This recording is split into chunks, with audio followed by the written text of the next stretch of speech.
例えば、新人研修とか、入社して半年とか、少し業務が分かってきた後で受けてもらうっていうのもありなのかなと思いました。ベンチャーなんてもってこいだなと思うんですよね。このバラバラになっているところで、それが一体になるっていう、そういう新規事業だとか、M&A した会社だとか、やっぱり採用が最近難しいので、離職しそうな2年目、3年目の方を集めてやるっていうことであったりとか。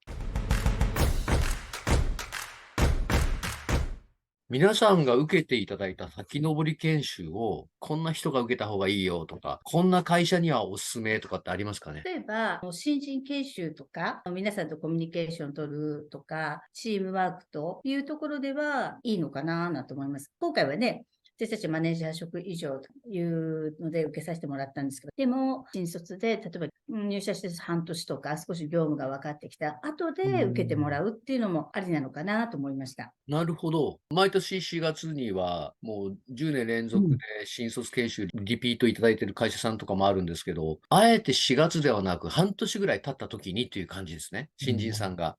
業務がある程度分かってきそうでて。すね。あと、会社の本当に社風が自分の中で肌で感じて時で少し迷いとかも出てくると思うんです。自分の中で社会人になってからの壁とか。なので、もしかしたら新卒だけじゃなくって、先ほど、宮田社長がおっしゃっていただいた、そのグループで受けるっていうのもありなのかなと。チームワークっていう形だったらそういうのもありですよね。同じ部署なのか、私たちなんかちょうど同じ時期にマネージャー職に上がった人たちが研修受けさせてもらったんですが、そうすると、日々の業務以上にコミュニケーションを取れてくると思いますんでね。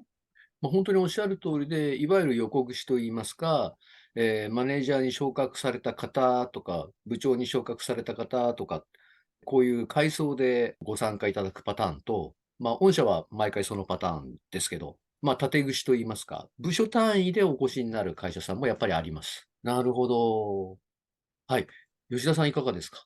さっき宮田社長がおっしゃったベンチャーなんてもってこいだなと思うんですよね。このバラバラになっているところで、それが一体になるっていう。自分の経験で言うと、さっきのM&Aした子会社って全然知らない人たち十数名いて、それを新規事業として事業承継してダイアナらしく大きくしてフランチャイズ展開していくっていうところまで持っていくみたいなのがあるんですけど、相手はそんなの知らないよみたいな、お互い全然知らない中なので、そういう新規事業だとか M&A した会社だとか、それには持ってこいだと思いますけどね。はい。お互いが価値観をちゃんと知った上で、どういう人かが分かって、なんか乗り越えた経験をちょっと仮で体験してみてっていうのは。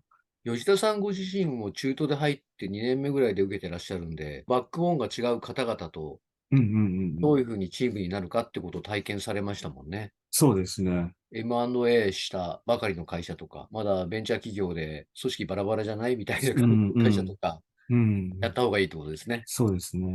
はい。わかりました。で、あとは、親会社、子会社があったりして、親会社から人が子会社に行くときとかって、そういうことです。そうですね。ありがとうございます。クリュウさんいかがでしょうか？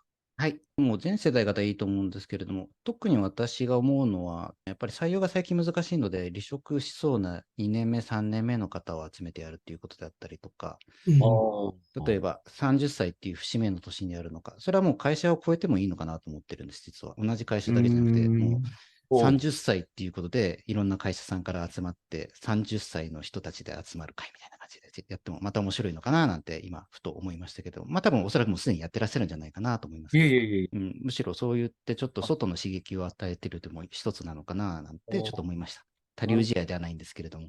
はい。ハードル高いかもしれないですけどね。外のことが分かんなくなっちゃうってありますもんね。一社だけにいると。新卒で入って2、3年だともうその会社のことしか分かんなかったり、中途だとしてももう5年、10年同じ会社にいると分かんなくなっちゃったり、いい意味で他流試合的に外のことを知った方が良くなる場合もありますよね。はい。それは分かります。私なんかが勤め人で人事やってるときはそうですね、他社のことが知りたくてしょうがなかったですね。なので、人事部長なのにって言い方変かもしれませんが、一般的には人事の責任者やってると、外のそのビジネス交流会とかに出る人少ないみたいなんですよね。まあ、社内での仕事で忙しい人にもあったり、あとは機密情報を漏らせないっていうのがあったりして、そうですね。かなり気をつけなきゃいけないから、他流試合的なところできないんですけど、うん私はあえて、人事部長の時に交流会に出まくった時があります。他社のことが知りたくて。はい。そうですね。はい。そういうパターンもありっちゃありなんですよね。あとは、運営する方として注意しなきゃいけないのは、転職につながっちゃいけないっていそう、こですよね。そこがあるんで、そこだけ、ちょっと悩ましいなっていうところがあるんで。そこが約束できれば、お客様、企業もご発注いただけると思いますね。そうですね。だからちょっはい。とハードル高いんですけどね、そこは。まあ、でも、なくはないですよね。うんはい。わかりました。ありがとうございます。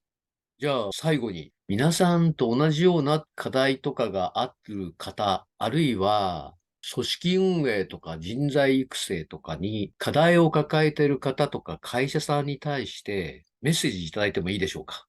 社内のコミュニケーション力アップ、そして、チームワークアップのために、ぜひこの滝登り研修、おすすめです。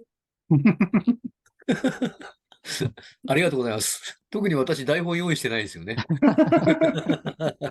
さすが。いつもこんな感じで、ズームでね、レッスンカレッジやってますので、OK バブリーってやってますので、ジャパネットともこっていつも言ってます、自分で。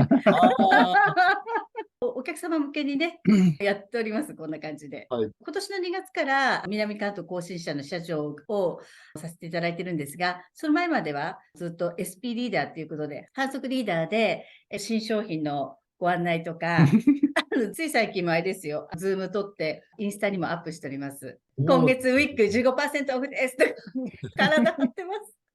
さすがです。もうプロですね。はい、ぜひご覧になっていただければと思います。OK バブリーとかいつもやってますので。もうファンがついてるんですね。すごい。ありはい、ありがとうございます。がとうございます。吉田さんいかがですか？何でしたっけですね。組織運営とか人材育成に課題を感じている方とか会社さんに対して、メッセージをお願いします。多分、そう、使えない人なんていなくて、それぞれがお互いを知るっていうことが深いレベルでできれば、滝を越えてゴールを行けるように、どんなプロジェクトも回せるようになっていく、そんな研修なのかなっていうふうに思ってます。ぜひお勧めします。できれば、暑い時ではなくて、10月以降ぐらいのちょっとハードルが高めの方がよりおすすめかなと思います。ありがとうございます。寒い時期の方がおすすめですか？吉田さんとしては。やっぱそうですよね。ちょっと震えながらみんなでどうしようどうしようっていう方が、やっぱより乗り越えた感がありますよね。なるほど。ちょっと厳しいぐらいの方がいいと。そうですね。はい。で、高橋さんは夏の暖かい時の方がいいと。はい。暑い中、冷たい滝、そして沢ね、入ることによって、すごく逆にリフレッシュできましたね。あそこ、登るまですごく苦しかったんですよ。思い出しました。歩くのすごい苦しくて、息苦しいなと思ったんですが、お水に入ったさーっと、なんかすごく気持ちよかったっていうのが、そういうことも含めて経験していただければと思いますので。ありがとうございます。いや、本当に人とか会社さんによって、夏コースがいいか、冬コースがいいかって変わるんですよね。確かにおっしゃる通りで、冬コースの方は、ちょっと環境が厳しくなるっていうのはありますね。ですので、研修はやっぱり厳しめの方がいいよねっていう会社さんは冬コース選ばれますし、うちの場合は爽快にやりたいっていう会社さんは夏コース選ばれますし、ご意見ありがとうございます。そういう私ははい。夏講師でしたけどね。あれクリュウさん何月でしたっけ行ったんですか？ い 9 や月かー、9 10月ぐらいじゃないですか、月。確か。寒かった印象があるんですけど。9月ですと、もうその日の天候によりますね。山の中で標高も高めっていうのもありうーますけど、ん。日が照ってると夏の名残がありますけど、うん。曇ってると肌寒くなります。うん。はい。うん。なんかそんな、そうはい。思い出しました。ありがとうございます。はい。クリさんお願いします。はい。そうですね。コメントというとあれですけど、会社はやっぱり社員さんが働く環境を提供する場所だと思ってます。社員さんは個々人の能力をすべて発揮できるような形になりたいんですけれども、それを結びつけるのがこの滝登り研修だと思いますので、皆さんにぜひお勧めしますので、どうぞよろしくお願いします。ありがとうございます。なんか、私の代わりにコメント全部していただいちゃった。いや、本当そういうふうに思っておりますので、ありがとうございます。ありがとうございます。じゃあ今日は、はい、本当に長時間お時間いただきましてありがとうございました。じゃあ一旦これで締めさせていただきたいと思います。ただ、皆さんとはご縁かと思いますんで、はい、引き続き末永いお付き合いのほどお願いいたします。